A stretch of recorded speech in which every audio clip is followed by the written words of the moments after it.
to Safe Space, a place for you. I know young women out there, you're enjoying this, and I'm glad to always have you here. And I know you're always waiting for the next episode. You're always waiting to see when we are and to see when we are coming and what we are going to talk about. Safe Space is a place for you. I want you to be comfortable. I want you to love this space, and I want you to be active. Send in your questions. We're going to talk about them. I know sometimes we don't have people to talk about these things with. Our parents, sometimes we don't have where to share such hard questions from. So Safe Space is a place for you. I want you to know that we share the real stories, we talk about the hard conversations, and we learn from each other. So welcome to Safe Space. My name is Livia Arinda. I'm a life coach. And we are continuing. In our last episode, we were talking about sexual integrity amidst the pressure in today's world. And I know so many of you are going through the pressures. And I know you really need to talk about this. I'm not alone. Joining me today, I have the beautiful ladies. And they are going to introduce themselves. We have to tackle this thing in detail. You're most welcome. Oh, thank you. My name is Asinde Fiona Proscovia. I'm a law student at Macquarie University. I'm also the founder of the African Tribe and Recycling Lab. But most importantly, I'm a proud member of the Girls and Mentorship Space. Thank you so much, Livia, for hosting us today and for hosting us on this very beautiful topic and space. My name is Akankunda Allen. I'm a teacher, a secondary school teacher. I do teach literature English.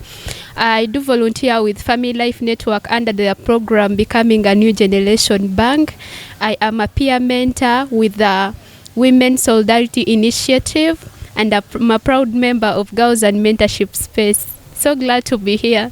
Good to have you here.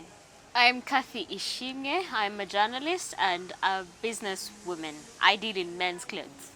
Wow, good to have you all here. In today's world, when you talk about sexual purity, some people will look at you as backward. I know.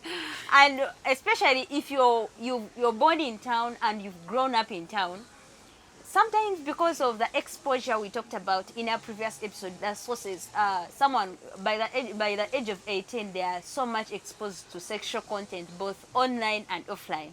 So when you talk about sexual purity, it is something very hard, and some people will not understand you. So today I want to talk about why is it important? I mean, how can you convince me to be sexually pure? I need to test. I need to know how. I need to practice so that when I grow up and I start doing these things, I'm perfect at them. So why is it important for someone to be sexually pure? Wow, I hear practice. I don't even know what you're practicing. But anyway, that's what people keep on saying, that the practice makes perfect. But I really doubt there's anything you're practicing. You're practicing to do what? To raise the leg higher, to do what? Okay. You can learn on job, yes, and actually it's the better because you now you're dealing with the right tool at the moment. But even when you're working, they ask for working experience. So if you practiced when you're young, then you can. You know you're going to do internship and they don't retain you. I know. But most importantly, I would encourage young girls and boys to practice sexual purity, because most importantly, if you engage into sexual impurity at a young age, you lose yourself along the way. You know, engaging with very many multiple partners comes with a lot of things along the way. And most importantly, it is the STIs. Sexually transmitted diseases can change the story of your future. It can, before you know, you've ruined your future in the long run. Imagine you get HIV. And we have not yet reached a place whereby someone can freely get their HIV and they embrace it and they proceed with life normally. There's still stigma. Of recent, actually, we lost someone at the hospital at Lago. Sorry. It was a young girl of 21 years. Okay. So they got HIV. Of course, because of sleeping up and down, you know that the trend. Yeah. These are real things that's happening, and it's common among young girls. I don't know if you've been observant. Young girls are dying. I don't know if you've noticed that trend. Very many young girls are actually dying. Even boys, like youth. Young people are dying. 21, 22, 23. just before 30. So this girl got HIV, and I think she feared to speak. So by the time she went to the hospital, she already had AIDS, and there was nothing that could be done. Of course, she had to die. So it was a young girl of 21 at campus. She was being beaten. So that is artificial rain. So unfortunate. Just imagine the pain the parents have been going through, and she has been the slay queen. People are saying, oh, slay our slay queen. We've been slaying her, but at what cost? Because that the luxury is not sustainable. It is not sustainable. Nobody is going to enable you to sustain your luxury for a whole, unless if the money is from your parents' pocket or from your own pocket. But if it is handouts from people, it really comes at a cost. A cost, yes. You have to pay for it. Yeah, to me it's important to keep sexually pure. Like sex is spiritual, and the moment you sleep with a person, you're going to join with them in the spirit, like they share a part of your soul. So imagine you're sleeping with this person you're holding. I've had this to experiment, like when you have a piece of paper with gum and you put it on a wall, and then you have to pull it out, like to remove it and gum it. Some parts of it will remain on the wall, and then you can press it somewhere on another wall. Some parts of it will remain. Like at that time you get married, you're empty. You're empty. You're most everyone, like the whole village is having parts of you. You've shared your soul with everyone, and there's this blood mingling. They say that when you've slept with a person, you've slept with the people they've slept with in 10 years. Like you've shared part of who they've slept with, because they share. As you sleep with them, they already have the people they slept with. So and also, it's a network. So you keep on sharing. Yeah. So spiritual, I think it's more spiritual than we see it physical. And people have spiritual problems. And the easiest way a person can transfer their spiritual problems is through sex. People are going through ritual. People are sacrificing. And they are going to tell you, go and sleep with a young person, a young girl. They come and give you money. They sleep with you. They are doing ritual with you, Yeah, I mean. Yeah, and that's why nowadays you find people who are having uncoordinated problems. You find a young girl out of the blue, someone faints uncoordinatedly, someone has weird issues. Somebody has failed to get their real person, like a soulmate, to get married to. Every person you relate with in that way, they run away. Why?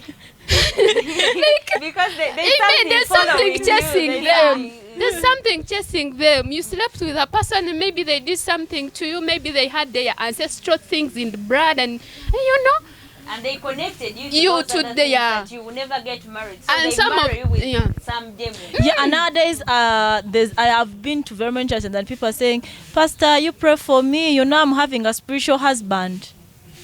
It's also becoming something very common nowadays, that issue of spiritual husband. And I think it's because of that whole thing of sexual. And most of the times, things of the spirit, when you're not into spiritual things, you will not understand. You keep on living when you're dead. You keep on facing things. You keep on getting things not working out, and you're not understanding the background or the source of what is happening in your life. Yeah. So it's okay because sexual purity is something like a shield. It shields you, because how beautiful it is for one person, the person who's going to marry you, to only be the one to see your nakedness. Like it builds trust. This person is if this person is unfaithful and is going to mistreat you, but they are going to know that this person kept themselves for me and me alone. That sense of integrity and self-esteem. Yeah, so I think it's really good. To my side, I think the most important thing is you'll avoid the unnecessary pregnancy that we're having all over. And then the disease part. Exactly, abortions. And we're having so many single mothers. And actually nowadays they even piss me off all the time. You're on TV crying. Everywhere because crying, you refuse to keep yourself. And you know that sometimes some people say why they can't keep themselves pure. I've gotten issues of people who have tried to keep themselves pure, but then they are disappointed in relationships. So after the disappointment, they start giving out themselves. They're like, why did I keep myself to this person? And yet, But then you're revenging in a way, like killing yourself for the other person who moved on and maybe they got married and they are better and they are happy. I think sexual purity shouldn't be for someone. It should be It for should yourself. for yourself. It should be yourself. For you. I'm protecting myself from HIV. I'm protecting myself from unwanted pregnancy. Exactly. I'm For the future of my husband, for my children. It shouldn't be for anyone Purity else. should be self-purity. Yeah, for yeah, myself, Not for anyone else. You're not doing it for anyone. Wow, to be this out is a there hot suffering on your own. topic, and we are still continuing. We are not yet done with it. So keep at it. We are not going to leave until we touch every part of this topic. So don't go away. We are going for a short commercial break, and we'll be back.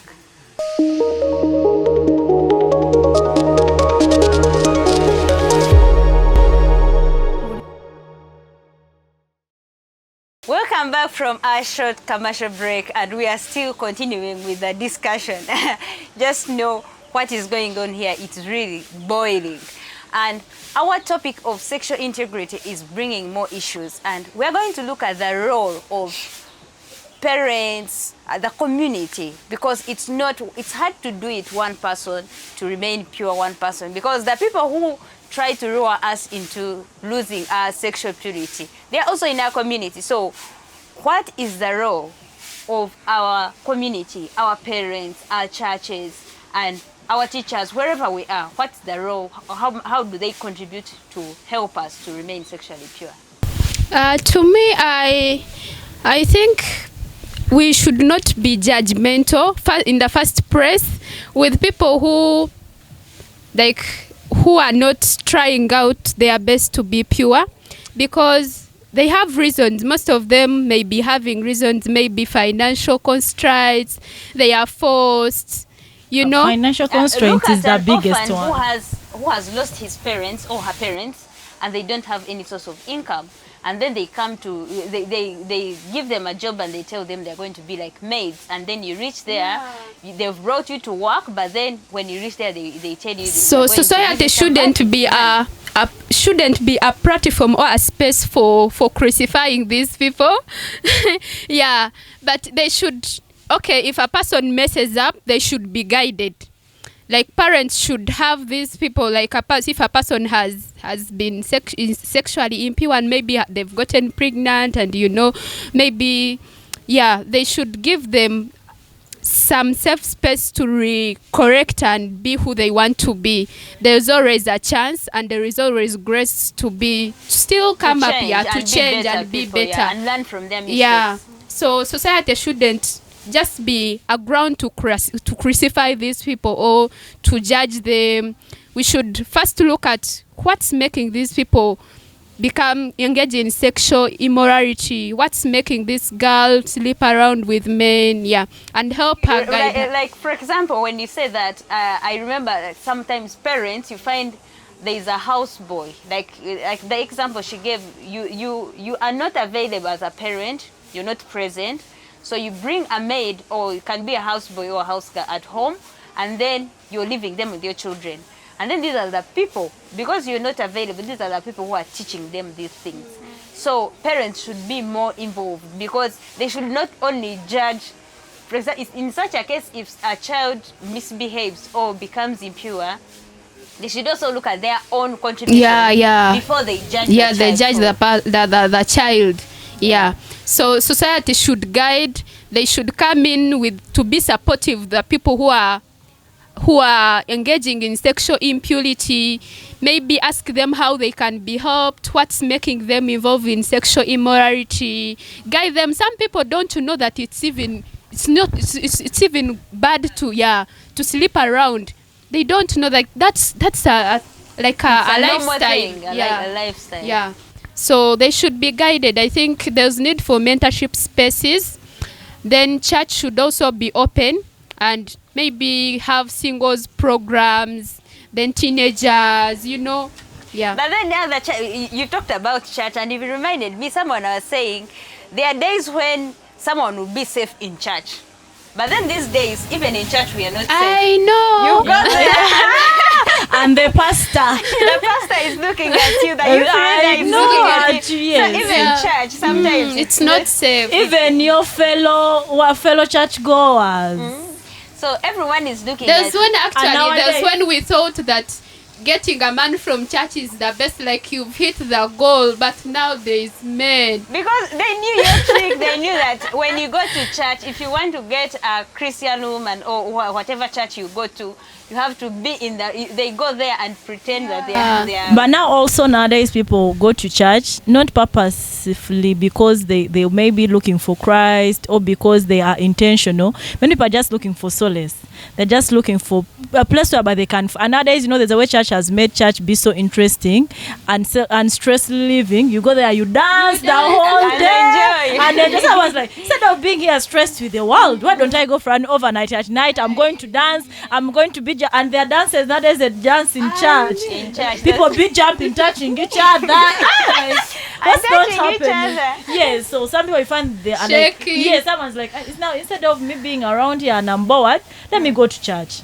Okay. So what about schools? What can schools do?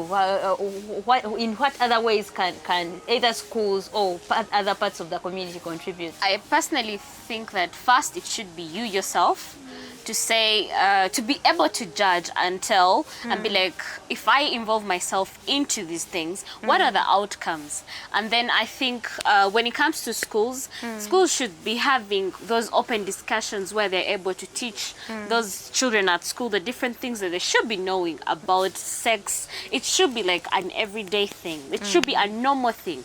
They're supposed to be learning about these things at an early stage so that by the time they reach to a time where they're sexually involved, where they're practicing, they know what to do, they know the safe ways of doing so that they avoid all the trouble that they're likely to face in the future. So we should not shy away from it. We should it should be attack a it, normal thing. We should be talking about these things. It's not just if you're being talked, if they're telling you some things like on a daily basis, even if you're about to mess up, there's always something in your mind and you're like, oh, so and so talked about this. If more than 3 people talked about it, I'm pretty sure by the time you are likely to mess up, you have a change of mind and some way or the other. You'll always think of what you're about to do and the repercussions.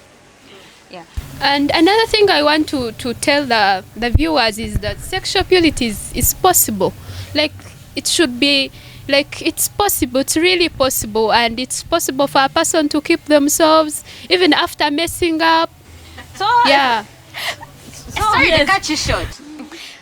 For example, you're at a stage, like the stage where I'm at, where you're about 20s and something. no, just don't talk about the extra. Exactly. And the body is And- boarding, and the things are demanding. Exactly. And the pocket is empty. Leave alone the pocket being empty. You go and work. Don't just be lazy. But there's I mean a the stage body where is you body. exactly. There's a stage where you reach. You're not yet married. You're not like. There's always.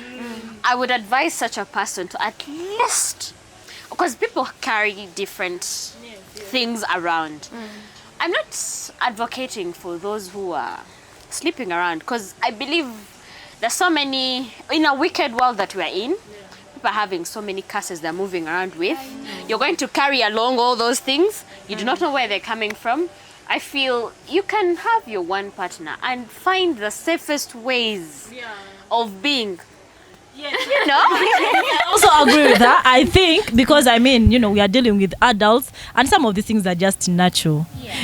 Commitment, like for Nature marriage issue, demands. commitment, many people are not yet ready to commit because of someone you're still sorting out yourself. So it's really, it's not that urgent or you cannot commit at the moment. But the body for it, you cannot explain to it that, I'm not yet time. Yes, not yet That's why time. that self-control fails. Yes. And you're like, okay, you also end up giving in.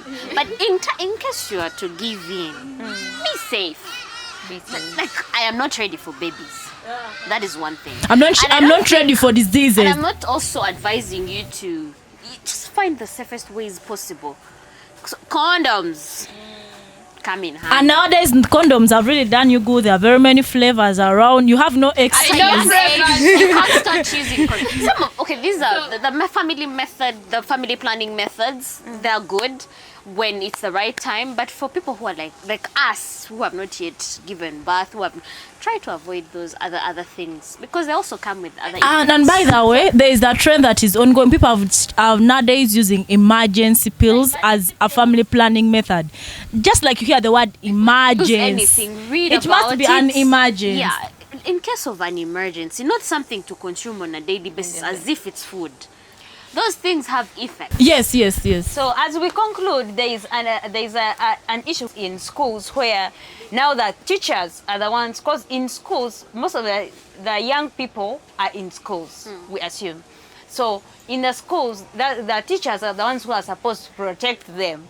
And now it is a challenging thing that the teachers are the ones who are exploiting them. So just in 1 minute, how can we help these ones who are in school? Because if you don't give in, they don't give you marks and all that. I watched this. There's been a trending video of a girl. I was a disturbed girl at school from primary actually, but once you decide, make sure there's no way this guy is going to refuse to give you your marks if you've worked for them.